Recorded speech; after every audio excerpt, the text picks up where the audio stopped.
देखने जा रहे हैं उच्च रक्तचाप अर्थात हाई बीपी। जो हमारा नॉर्मल बीपी होता है 120/80, उससे जब ये बीपी बढ़ जाता है और अमूमन बढ़कर ही आता है तो उस समस्या को हम कहते हैं उच्च रक्तचाप। आज ये बीमारी हम सभी के लिए कोई नई बीमारी नहीं है। अगर हम देखेंगे तो बहुतायत में हर दूसरा इंसान आपको इस बीमारी से ग्रसित मिलेगा और इसके कारण कई हैं। कई बार हमारा अपना जो हमारी जेनेटिक ब्रिंगिंग अप होती है या हमारा स्ट्रेस या जो हमारा तनाव है, और उससे भी बड़ा हमारा खान पान, हमारी जीवन शैली।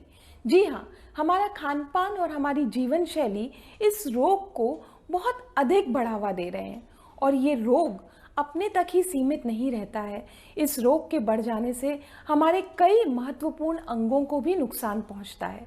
तो आइए जानते हैं कि उच्च रक्तचाप में हमें क्या विशेषकर ध्यान देना चाहिए। तो सबसे पहली बात और जो सबसे प्रमुख बात है वह है कि यदि हम अपने खान पान में नमक, जी हाँ, नमक का प्रयोग सही ढंग से नहीं करेंगे तो यह भी बीपी को बढ़ाने का एक मुख्य कारण होता है। नमक की बात करते हैं तो एक नमक होता है हमारा जो नॉर्मल नमक कहलाता है, एक होता है सेंधा नमक, एक होता है काला नमक, और लोगों के बड़े लोना सॉल्ट करके भी चीज़ें आती हैं जिसमें KCl होता है। लोगों के अपने अपने इस बारे में भ्रांतियां हैं कि नॉर्मल नमक बंद करके उसको खाने लगेंगे तो हमें दिक्कत नहीं होगी। जी नहीं, ऐसा कुछ नहीं है। आइए तो इन्हीं पर बात करते हैं हम।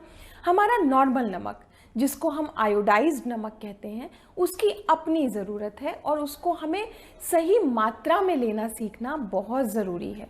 एक होता है कि जितना हमें खान पान में ज़रूरी है उतना ही नमक डाला जाए। जी हाँ, अधिक नमक वाली दाल ना तो आप खा सकते हैं ना कोई और।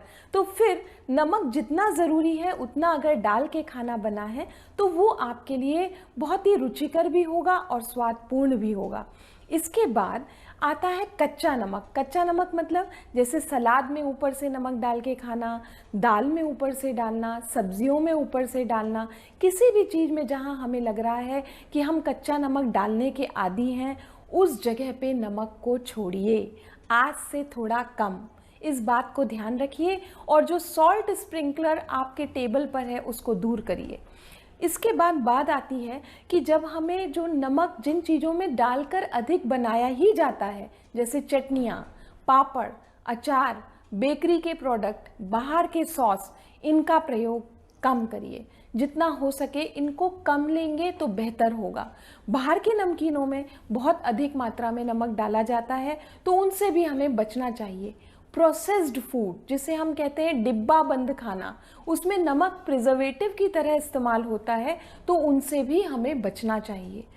फिर आता है हमारा सेंधा नमक।